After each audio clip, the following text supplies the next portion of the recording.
हज़रत बिलाल रज़ी अल्लाह अन्हु अफ्रीका के एक मशहूर जगह हब्श के रहने वाले थे।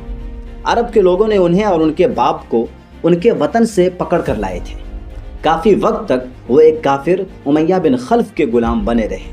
फिर जब हज़रत बिलाल रज़ी अल्लाह अन्हु ने इस्लाम के बारे में सुना तो वो उससे इतना मुतासिर हुए कि मुसलमान हो गए। मुसलमान हो जाना काफिरों के नज़दीक एक बहुत बड़ा जुर्म था।